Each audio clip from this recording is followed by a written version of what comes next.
અને હવે સમાચાર પાટણથી, જ્યાં ભેળસેળવાળું ઘી હોવાની આશંકાએ ઘી કબજે કરાયું છે। 1.66 લાખ રૂપિયાનું 26 ડબ્બા ઘી કબજે કરાયું છે। ઘરમાં જ ઘીમાં ભેળસેળ થતી હોવાનો પર્દાફાશ પણ આ કેસમાં થયો છે। 26 ડબ્બા ઘીનો જથ્થો હાલમાં કબજે કરાયો છે। ઘીમાં ભેળસેળ થતી હોવાનો પર્દાફાશ થયો છે। ઘરમાં જ આ ઘીમાં ભેળસેળ થતી હતી। પાટણનો બનાવ, ભેળસેળવાળું ઘી હોઈ શકે છે। આશંકાને આગળ ધરીને હાલમાં તપાસ ચાલુ છે। લગભગ 1.5 લાખ રૂપિયાનું 26 ડબ્બા ઘી કબજે કરાયું છે। તપાસ ચાલુ કરાઈ છે। પાટણના એક ઘરમાં જ આ રીતે ઘીમાં ભેળસેળ થતી હોવાની વિગતો સામે આવી હતી। ત્યાર પછી તંત્રની કામગીરી। વધુ વાત કરવા જોડાશે અમારા સંવાદદાતા સુનિલ। સુનિલ, શું છે બધું અપડેટ?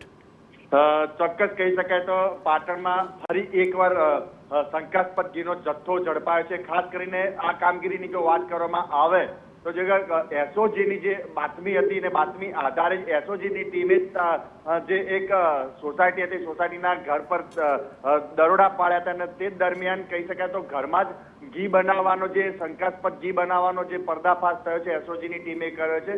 26 જેટલા ડબ્બા જે ઘીના ઝડપાયા છે। આ તમામ જે ઘી છે એ ક્યાંક ને ક્યાંક શંકાસ્પદ છે। તેની અંદર કહી શકાય તો પામ ઓઇલ જેવા જે અન્ય વસ્તુઓનો ભેળસેળ કરી અને આ ઘી બનાવવામાં તો લગભગ 1.66 લાખની કિંમતનું આ ઘી ઝડપ્યું છે। એસઓજીની જે ટીમે છે તમામ બે જે શંકાસ્પદ ઘીને લઈને જે ઇસમો બનાવતા હતા બંને ઇસમો વિરુદ્ધ કાયદેસરની કાર્યવાહી ધરી અને વધુ તપાસ હાથ ધરી છે। જીગર, ધન્યવાદ સુનિલ તમામ જાણકારી બદલ।